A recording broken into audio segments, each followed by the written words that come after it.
सब कहाँ कुछ लाल और गुल में नुमायाँ हो गईं, खाक में क्या सूरतें होंगी कि पिन्हा हो गईं। तो एक साहब और हमारे दरमियान बैठे हैं कि जिनके बारे में बहुत देर से जिक्र हो रहा है कि उनका ऑडिशन असलम अज़हर साहब ने लिया था। तो आज हम देखते हैं वो ऑडिशन क्या फरमाते हैं। चिश्ती मुजाहिद साहब के जावेद जब्बार साहब का एलिक्वेंस तो मेरे पास है नहीं। मैं रिजेक्ट हो चुका था पहले। असलम अज़हर साहब को फ़ोन करूं, इनके सेक्रेटरी उठाएगी या कुछ होगा, तो उधर से आवाज़ आई, असलम अज़हर। ओहो, that was the first time I heard his voice. The clarity, the diction, उसमें जो रोब और दबदबा, तो 30 सेकंड तो मैं चुप ही रहा। उसके बाद कुछ थोड़ा सा हौसला पा के मैंने कहा, मैं हाँ कहने लगे, आ जाओ तुम। इतने उनके वो थे समदानी साहब, उनके पास भेज दिया, make a newscaster out of him, ये लिखा हुआ था। एक दिन आ गए, कहने लगे वो डाली बाबा, तो मेकअप मैन, डाली बाबा से कहना तुम्हारा मेकअप चौकी हो गया। मैं कहा नहीं, but what does that mean sir. उनका वो समझ जाएंगे। तो मैंने जाके कहा, मैं कहा वो असलम अज़हर साहब कह रहे हैं ये अच्छा ये कह रहे हैं। उसके बाद उन्होंने कहा अच्छा क्रिकेट की कमेंट्री भी तुम्हें करते हो रेडियो में, ये है, how about trying it on TV. फिर उसमें हमें हेल्प किया, मुस्लिउद्दीन साहब थे और अख्तर वक़ार अज़ीम, अथर वक़ार अज़ीम बैठे हैं यहाँ, इन दोनों ने काफ़ी मदद की। और उसके बाद कमेंट्री में एक बस आखिरी बात ये है कि मुझे और इफ्तिखार को और हमारे एक दो और साथियों को प्राइड ऑफ परफॉर्मेंस भी मिला। मेरी बहन ने एक दावत की और असलम अज़हर साहब को बुलाया, तो उस वक्त अलील थे वो, और उन्होंने कहा उससे कह देना कि ये उसको नहीं मिला है प्राइड ऑफ परफॉर्मेंस, मुझे मिला है। I will miss him, everyone of us will miss him. He was the father of Pakistan television and will remain that.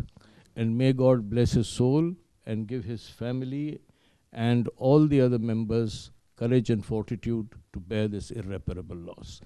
May Allah bless Aslam. देखिए, वो जो जावेद साहब ने शुरू में कहा ना, मैं कभी गौर करता हूँ तो ऐसा लगता है कि जो भी काम उस वक्त वो कर रहे थे और आप लोग उनके साथ कर रहे थे, वो क्लासिक में तब्दील हो रहा था। उस वक्त तो शायद आप लोगों को अंदाज़ा ना हो। मसलन आप देखें खुदा की बस्ती हुआ आज तक, फिर आप देखें मंटो रामा, म्यूज़िक में आप देखिए जो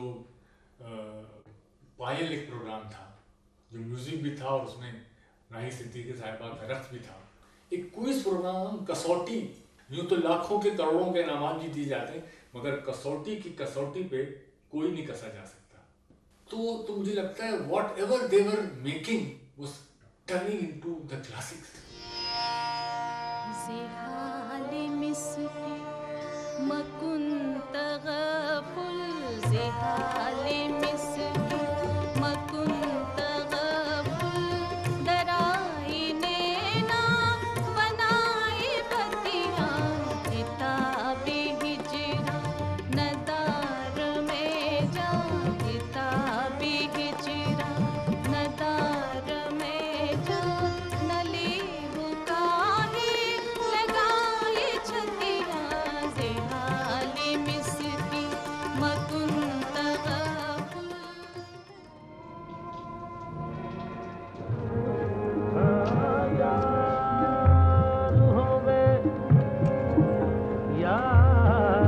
खुद ही डालिए बाबू, खुला है, आसान है।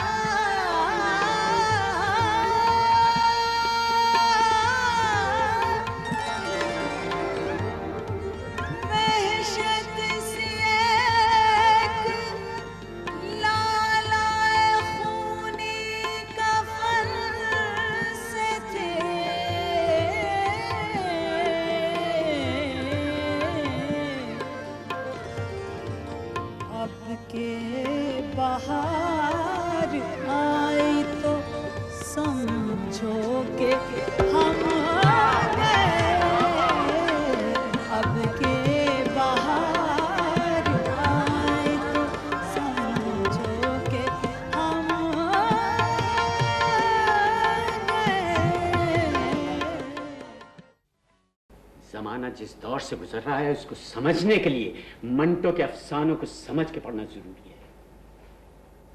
अगर कोई इनको बर्दाश्त नहीं कर सकता, इसका मतलब है कि ये माशरा काबिल बर्दाश्त नहीं है। मुझ में जो बुराइयां हैं वो इस अहद की बुराइयां हैं। मेरी तहरीरों में कोई नक्स नहीं है।